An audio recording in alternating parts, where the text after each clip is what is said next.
নমস্কার, আমি আনন্দ শাস্ত্রী এবং আপনারা দেখছেন অ্যাস্ট্রো টিপস। প্রত্যেকবারের মতো আজকেও একটি জ্যোতিষের অত্যন্ত গুরুত্বপূর্ণ অনুষ্ঠান নিয়ে চলে এসেছি এবং আশা করছি আজকের অনুষ্ঠানটি আপনাদের জ্যোতিষ শিখতে অনেকটা সুবিধা করবে। অবশ্যই শুরু করার আগে একটি কথা বলবো যে চ্যানেলটিকে সাবস্ক্রাইব করে বেল আইকনটা ক্লিক করে অবশ্যই কিন্তু যদি অনুষ্ঠানটি ভালো লাগে তাহলে আপনার মূল্যবান বক্তব্য লিখতে ভুলবেন না। আর সামনেই আমাদের জ্যোতিষ কোর্স শুরু হতে চলেছে। আপনি যদি জ্যোতিষ কোর্সে ভর্তি হতে চান তাহলে পরে অবশ্যই মোবাইল নাম্বারে যোগাযোগ করে দেবেন।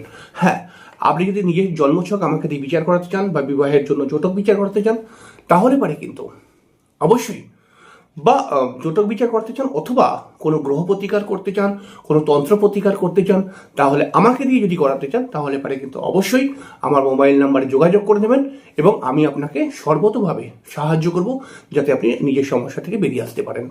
আর কথা বাড়াবো না, অবশ্যই আমরা অনুষ্ঠানে চলে আসবো। চলুন অনুষ্ঠানটিকে উপভোগ করি এবং অনুষ্ঠানটিকে দেখে কিছু শেখার চেষ্টা করি।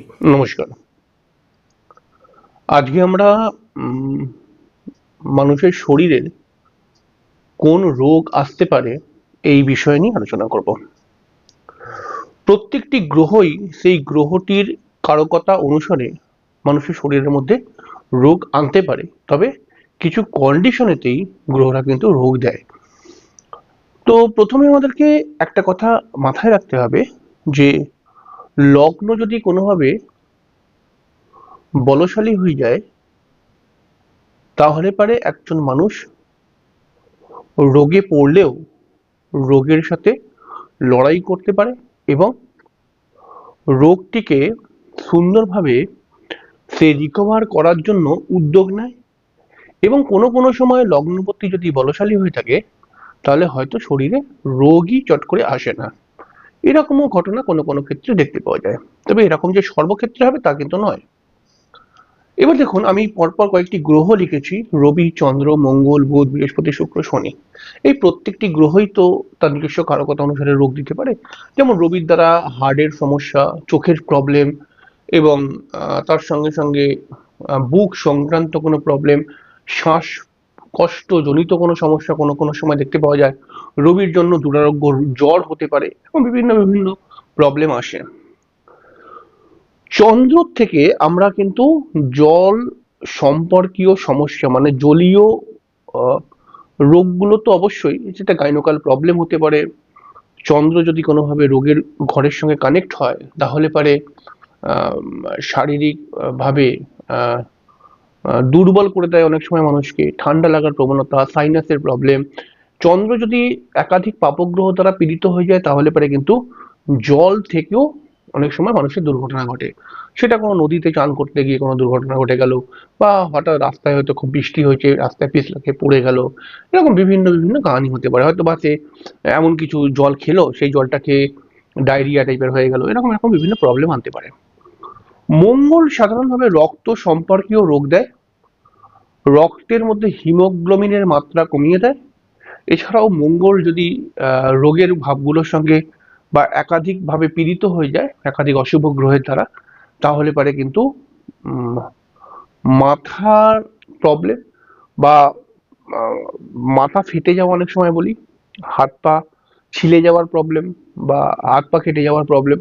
মঙ্গল কোনো কোনো সময় অপারেশনেরও জায়গাটা ক্রিয়েট করে দেয়। সাধারণভাবে মঙ্গল যদি একাধিক পাপগ্রহ দ্বারা পীড়িত হয় তাহলে শারীরিক দুর্ঘটনার কারণও কিন্তু ঘটিয়ে ফেলে, অনেক ক্ষেত্রে দেখতে পাওয়া যাবে। বুধের দ্বারা যে রোগগুলো হয় সেটা বিশেষ করে নার্ভের প্রবলেম। বুধ বাক্যের কারক, তাহলে বাক্যের প্রবলেম, গলার ব্যথা বা গলার প্রবলেম, হ্যাঁ, গলা সংক্রান্ত সমস্যা এবং কিছু কিছু সময় বুধ কিন্তু চামড়া সম্পর্কীয় সমস্যাও কিন্তু নিয়ে আসে। বৃহস্পতি সাধারণভাবে খারাপ হয়ে থাকলে বা দুর্বল হয়ে গেলে পেট সংক্রান্ত প্রবলেম, লিভার, পাকস্থলীর মধ্যে বিভিন্ন ব্যাঘাত দেখতে পাওয়া যায়, হজম শক্তি কমে যায় এবং বৃহস্পতি খারাপ থাকলে কম বেশি পেটের সমস্যা নিয়ে সে প্রায় আজীবনই ভুগতে থাকে। শুক্র যদি জন্মছকের মধ্যে খারাপ হয়ে যায় তাহলে পরে সুগারের প্রবলেম আসতে পারে। শুক্র কিন্তু কিছুটা চোখের প্রবলেমও দেয় এবং শুক্র যার জন্মছকের মধ্যে পীড়িত হয়ে রয়েছে তার চোখে চশমা আসবেই আসবে। এই শুক্র কিন্তু এছাড়া গাইনোকাল প্রবলেমগুলোকেও দেখে। বা গুপ্ত অঙ্গ সম্পর্কীয় রোগ কিন্তু শুক্র দেয়। শনি ব্যথার প্রবলেম দেয়, গাঁটে গাঁটে ব্যথা, কোমরে ব্যথা, পিঠে ব্যথা, ঘাড়ে ব্যথা, এই ব্যথার প্রবলেমগুলো শনি দেয়। শনি কিন্তু সাধারণভাবে আরো অনেক, দেখুন এই সমস্ত গ্রহটির একটা সাধারণ ডিসক্রিপশন দিচ্ছি, তো এটা ধরুন একটা একটা আইডিয়া দিচ্ছি যে রোগ কেমন করে ধরবেন। শনি কিন্তু সাধারণভাবে মানসিক কষ্টটাই বেশি দেয়, এবং তার সঙ্গে সঙ্গে শনির দ্বারা কিন্তু অনেক সময় স্ট্রোক সংক্রান্ত প্রবলেম মানুষের জীবনে আসে, এবং প্যারালাইসের প্রবলেম, বিকলাঙ্গ হয়ে যাবার সমস্যা, এরকম সমস্যাও কিন্তু শনি দেয়। তবে এই গ্রহগুলো এরকম যে পীড়িত হয়ে গেলেই দেবে তা কিন্তু নয়, তার সঙ্গে দরকার ভাব, অর্থাৎ বিশেষ কিছু ভাবেতে গ্রহ যদি গিয়ে পীড়িত হয়ে যায় তখন কিন্তু গ্রহ রোগটা দিতে পারে। আমাদের জন্মছকের মধ্যে আমরা জানি ষষ্ঠ, অষ্টম, দ্বাদশ এবং 3 নম্বর ঘরটাকেও নিতে হবে, তৃতীয় ঘরটা। এই তৃতীয়, ষষ্ঠ, অষ্টম, দ্বাদশ ঘরে যেই গ্রহ বসে থাকবে সেই গ্রহটির কারকতা অনুসারে মানুষের শারীরিক সমস্যা দিয়েই থাকে। তৃতীয়, ষষ্ঠ, অষ্টম, দ্বাদশ ঘরে যেই গ্রহ বসে থাকবে সেই গ্রহটির কারকত্ব অনুসারে রোগ দেবে। এবারে আপনি হয়তো বলতে পারেন যে আমার তো তৃতীয় ঘরের মধ্যে শুক্র আছে, তাহলে তো আমার সুগার হয়নি এখনো। কেউ বলতে পারে যে আমার তো ষষ্ঠ ঘরের মধ্যে বৃহস্পতি আছে, আমার তো কোনো পেটের প্রবলেম নেই। কেউ বলতে পারে অষ্টম ঘরের মধ্যে আমার তো চন্দ্র রয়েছে, আমার তো অত ঠান্ডা লাগার প্রবণতা নেই। দেখুন, নেই হতে পারে এই মুহূর্তে, কিন্তু এখানেই আপনার জীবন সমাপ্তি নয়। আপনার নেই, কিন্তু আসতে পারে, এটা প্রচন্ড চান্স থাকে যে এটা আসবে। এছাড়াও যেহেতু মহারাশির ষষ্ঠ ভাব হচ্ছে কন্যা রাশি, এই কন্যা রাশির ঘরটার মধ্যে যেই গ্রহ বসে থাকবে সেই গ্রহটি সম্পর্কীয় রোগও অনেক সময় দেখতে পাওয়া যায়। তাহলে আমাদের রোগকে বিচার করতে গেলে, মানে একটি রোগ, সেই রোগটা যে আমার শরীরে আসবেই এবং সেই রোগটাকে আমি রিকভার করতে পারবো কিনা, এই বিষয় নিয়ে প্রশ্ন অনেকের মনের মধ্যে থাকে। দেখুন, এই গ্রহগুলো পীড়িত হয়ে গেলে পারে, কিন্তু এই গ্রহগুলো সম্পর্কীয় রোগ দেবে। এই রাহু কেতুটা বলা হয়নি, রাহু কেতুর রোল হচ্ছে, রাহু সাধারণভাবে গ্যাসের প্রবলেম নিয়ে আসে, পেটের মধ্যে যে গ্যাস হয়। এছাড়াও রাহু কেতু যেই গ্রহের সঙ্গে সম্পর্ক করবে সেই গ্রহের যে রোগগুলো আসার কথা সেগুলোকে আরো বাড়িয়ে দেবে। ধরুন রাহু শুক্রের সঙ্গে সম্পর্ক করেছে, তাহলে শুক্র থেকে যদি সুগারের প্রবলেম আসার থাকে তাহলে সুগারটাকে আরো বেশি বাড়িয়ে দেবে। রাহু যদি কোনোভাবে মঙ্গলের সঙ্গে কানেক্ট করে থাকে তাহলে মঙ্গল হাত পা কেটে যাওয়া, ভেঙে যাওয়া গুলোকে ইন্ডিকেশন দেয়। তাহলে রাহুর সঙ্গে যদি একসঙ্গে অ্যাটাচ হয়ে যায় বিশেষ কিছু ভাবেতে, তাহলে মঙ্গল দুর্ঘটনা করিয়ে হাত পায়ে বড় ধরনের ফ্র্যাকচার করিয়ে দেবে। রাহু যদি চন্দ্রের সঙ্গে কানেক্ট করে তাহলে পারে ঠান্ডা লাগার প্রবণতা এটাকে বাড়িয়ে দেবে, এবং কম বেশি এটা সারা জীবনের একটি রোগ হয়ে দাঁড়াবে। রাহু যদি রবির সঙ্গে কানেক্ট করে কোনোভাবে তাহলে অনেক সময় দেখা যায় হার্টের প্রবলেম চলে আসে। তবে এই প্রবলেমটা দেখুন, একটা মানুষের মধ্যে বিভিন্ন শারীরিক সমস্যা থাকতেই পারে, কিন্তু সেই শারীরিক সমস্যা যখন ক্রিটিক্যাল হয় তখনই একজন মানুষ কিন্তু ডাক্তারের কাছে ছোটে। তাহলে একজন মানুষের শরীরের মধ্যে শারীরিক সমস্যাগুলো কতটা ক্রিটিক্যাল হবে, অর্থাৎ কোন রোগেতে একজন মানুষ জর্জরিত হয়ে পড়বে। দেখুন, এই সমস্ত গ্রহ যদি কোনোভাবে ষষ্ঠ, অষ্টম, দ্বাদশের সঙ্গে কানেক্ট করে বা জন্মছকের মধ্যে কোনোভাবে পীড়িত হয়ে থাকে তাহলে এই গ্রহগুলো সংক্রান্ত রোগে আক্রান্ত হওয়ার সমস্যা থাকে। তবে এই গ্রহগুলো যদি কিছু কন্ডিশনে চলে আসে তাহলে এই গ্রহগুলো সম্পর্কীয় রোগে একজন মানুষ জর্জরিত হয়ে যায়। এবারে দেখুন, লগ্ন একটা মানুষের কিছু একটা হবে, যে কোনো একটা লগ্ন হবে। ধরুন একটা উদাহরণ দিই, লগ্নের চতুর্থ ঘর, এটা রাশি একটা মানুষের কিছু হবে, মানে এই এই যে মানুষটা ছক দেখছি যা ধনু লগ্ন, তার রাশিও কোথাও হবে। ধরুন এটা হচ্ছে তার রাশি মনে করে যাক, তাহলে ধনু লগ্ন, সিংহ রাশি, তাহলে রাশির চতুর্থ ঘর সমস্যা। আর যদি মহারাশি চতুর্থ ঘর সমস্যা হয় তাহলে বুক সংক্রান্ত প্রবলেম আসবেই আসবে। তাহলে বুক সংক্রান্ত প্রবলেম আসতে গেলে পরে আমাকে কি কি দেখতে হবে? লগ্নের 1 নম্বর ঘরে 1 নম্বর মানে লগ্নের 3 নম্বর ঘরটা দেখতে হবে, রাশির, সরি, বুক মানে 4 নম্বর ঘর, 4 নম্বর ঘরটা দেখতে হবে, রাশি থেকেও 4 নম্বর ঘরটা দেখতে হবে, আর মহারাশি থেকেও 4 নম্বর ঘরটা দেখতে হবে। যদি 3টে ঘরের মধ্যেই অশুভ গ্রহ বসে থাকে তাহলে পারে বুক সংক্রান্ত সমস্যা একজন মানুষের ক্ষেত্রে আসবেই আসবে, এরকম ব্যাপার। এবার আর একটা উদাহরণ দিই, ধরুন কোনো মানুষের বৃহস্পতি বৃহস্পতি বৃহস্পতি যদি সাধারণভাবে পীড়িত হয়ে যায় তাহলে পরে পেট সংক্রান্ত সমস্যা আসে। কিন্তু যদি মহারাশির পঞ্চম ঘর থেকে আমরা পেট বিচার করি, মহারাশির পঞ্চম ঘর থেকে পেট, আমরা লগ্নের পঞ্চম ঘর থেকেও পেট বিচার করি, এবার যদি আমি দেখতে পারি লগ্নের পঞ্চম ঘরটিও ড্যামেজ, মহারাশির পঞ্চম ঘরটি অশুভ গ্রহ দ্বারা প্রভাবিত হয়ে রয়েছে, বা মহারাশির পঞ্চম ঘরের অধিপতি অশুভ গ্রহের সঙ্গে বসে রয়েছে, আর জন্মছকে বৃহস্পতিও খারাপ, তাহলে আমি এখানে ড্যাম শিওর দিয়ে দেবো এই মানুষটার পেটের প্রবলেম আসবেই। এরকম ব্যাপার। যেমন দেখুন চন্দ্র, চন্দ্র থেকে আমরা কি বিচার করি? ঠান্ডা লাগার প্রবণতা, ঠিক আছে? চন্দ্র থেকে গাইনোকাল প্রবলেমও দেখা যায়।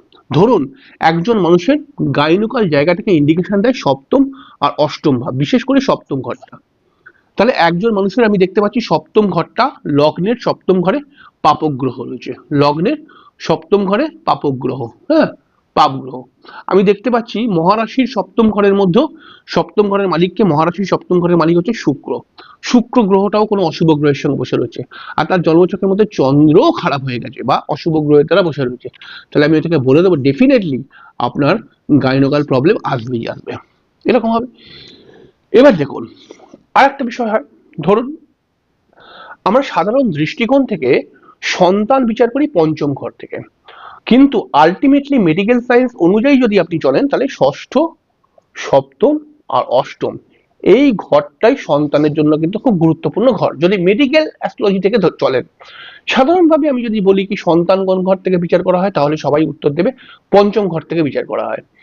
কিন্তু পঞ্চম ঘর থেকে সন্তান এবং সন্তান সম্পর্কে বিভিন্ন বিষয়, ঠিক আছে, কিন্তু আসলে সন্তান একজন মহিলার গর্ভে যে উৎপন্ন হয়, সেই উৎপন্ন হওয়ার জন্য যে প্রসেসের প্রয়োজন, সেই প্রসেস কিন্তু ষষ্ঠ, সপ্তম, অষ্টম ঘরের মধ্যে লুকিয়ে রয়েছে। তাহলে বিশেষ করে ষষ্ঠ ঘরটা খুব গুরুত্বপূর্ণ। এবার একজন মহিলার জন্মছকে ষষ্ঠ ঘরের মধ্যে কোনো অশুভ গ্রহ বসে রয়েছে, ষষ্ঠ ঘরে অশুভ গ্রহ ভালো ভালো এইসব ছেড়ে দিন, ষষ্ঠ ঘরের মধ্যে অশুভ গ্রহ বসে রয়েছে, মানে একটা সাধারণ কথা জেনে রাখবে, এই কথাটা মাথায় ঢুকিয়ে নেবে, অশুভ গ্রহরা যেই ঘরে বসে থাকবে সেই ঘর সংক্রান্ত সমস্যা আনবেই আনবে, ঠিক আছে? তাহলে অশুভ গ্রহ ষষ্ঠ ঘরে বসে রয়েছে, এবার আপনি দেখলেন সেই মহিলাটির লগ্নের পঞ্চম ঘরটাও খারাপ হয়ে রয়েছে, ঠিক আছে? এবার আপনি দেখলেন সেই মহিলার জন্মছকে বৃহস্পতিও খারাপ, তাহলে আপনি 100% বলে দিন যে আপনার সন্তান হতে বাধা হবেই হবেই হবেই, এবং খুব ক্রিটিক্যাল বাধা হবে। এবার আমি দেখলাম কারোর ষষ্ঠ ঘরটা খারাপ হয়ে রয়েছে, দেখলাম যে লগ্নের ষষ্ঠ ঘরটা খারাপ, আমি দেখলাম, এবার আমি দেখলাম কি সেই মানুষটার বৃহস্পতি ভালো, তাহলে আমি কি বলবো? আমি একটা 50-50 অ্যান্সার দেবো। লগ্নের ষষ্ঠ ঘর খারাপ কিন্তু বৃহস্পতি ভালো, তার মানে ষষ্ঠ ঘর খারাপ বৃহস্পতি ভালো, সন্তানের কারক গ্রহটি সেই মহিলাটির কিন্তু ভালো রয়েছে, তার মানে আপনার সন্তান হবে, কিন্তু ষষ্ঠ ঘরটাকে রিপেয়ার করতে হবে। এরকম ভাবে কিন্তু ব্যাপারগুলোকে দেখতে হবে। এবার দেখুন যদি আমরা দেখি জন্মছকের মধ্যে কোনো মানে বিশেষ করে নেগেটিভ গ্রহ, অশুভ গ্রহরা একাধিক পাপক গ্রহের দ্বারা পীড়িত হয়ে বসে থাকে, তাহলে পারে কিন্তু সেই অশুভ গ্রহটা সংক্রান্ত রোগ বেশি করে আসে। মানে মানে মানে ধরুন মঙ্গল রাহুর সঙ্গে বসে রয়েছে, তাহলে কম বেশি তার দুর্ঘটনা হতেই থাকবে, ছোট ছোট দুর্ঘটনা হতেই থাকবে, কখনো তার হাতে লেগে গেল, কখনো হাত চিমটি খেয়ে গেল, কখনো পাটা কেটে গেল, কখনো কাঁটা ফুটে গেল পায়ে, ইত্যাদি ইত্যাদি হতেই থাকবে। ধরুন শুভ গ্রহরা যদি রাহু কেতুর সঙ্গে সম্পর্ক করে তাহলে পারে কিন্তু পেট সংক্রান্ত প্রবলেম গুলোকে নিয়ে ভোগায় আলটিমেটলি, ঠিক আছে? কিন্তু রাহু কেতু মানে বৃহস্পতির সঙ্গে যদি রাহু কেতু কোনো অশুভ ভাবের মধ্যে চলে যায় তাহলে পারেই কিন্তু পেট সংক্রান্ত সমস্যাগুলো আসে, বা বৃহস্পতি রাহু ধরুন একসঙ্গে বসে রয়েছে এবং সেই ঘরের অধিপতিটি, অর্থাৎ যেই ঘরে বসে রয়েছে বৃহস্পতি রাহু, সেই ঘরের অধিপতিটি জন্মছকে দুর্বল হয়ে গেছে, তাহলেই কিন্তু রোগ আসবে। এটা একটা সাধারণ দৃষ্টিকোণ, একদম এটাকে কিন্তু ফাইনাল মনে করবেন না, এটা হচ্ছে সাধারণ। মেডিকেল সায়েন্স নিয়ে যখন আমি কথা বলবো তখন কিন্তু ব্যাপারটা অনেক বড়, কিন্তু এটা সাধারণ দৃষ্টিকোণ, মানে জ্যোতিষে যারা প্রথম প্রথম শিখছে তারা এইটুখানি ব্যাপার মনে রাখবেন। এরপরে আমরা আরো ক্রিটিক্যালিটিতে যাব, ঠিক আছে? আমরা এখানেও অব্দি যেতে পারি যে রবি ধরুন খারাপ হয়ে গেছে বলে বুকের সমস্যা আসছে, এবার আমি বুকের পার্টিকুলার কোন জায়গায় সমস্যাটা আসছে এটাও কিন্তু জ্যোতিষ থেকে ধরে নেওয়া সম্ভব, তবে এগুলো সব আস্তে আস্তে করে সব ব্যাপারটাকেই বোঝাবো। এটাকে ধরে রাখুন পার্ট ওয়ান। হ্যাঁ, এটা হচ্ছে সাধারণ দৃষ্টিকোণ, মানে এখান থেকে সবে মাত্র বুঝুন, তারপরে আস্তে আস্তে করে আমরা বড় ক্লাসের দিকেও যাব। তো আজকের অনুষ্ঠানটি কেমন লাগলো অবশ্যই কমেন্টস করে জানাবেন। চ্যানেলটিকে সাবস্ক্রাইব করে বেল আইকনটা ক্লিক করে দেবেন, এটা তো আপনার কাছে আমার রিকোয়েস্ট, বহুদিনের রিকোয়েস্ট। এবং পরের দিনকে আবার একটি অনুষ্ঠান নিয়ে দেখা হয়ে যাবে। ততক্ষণের জন্য নমস্কার, ভালো থাকবেন।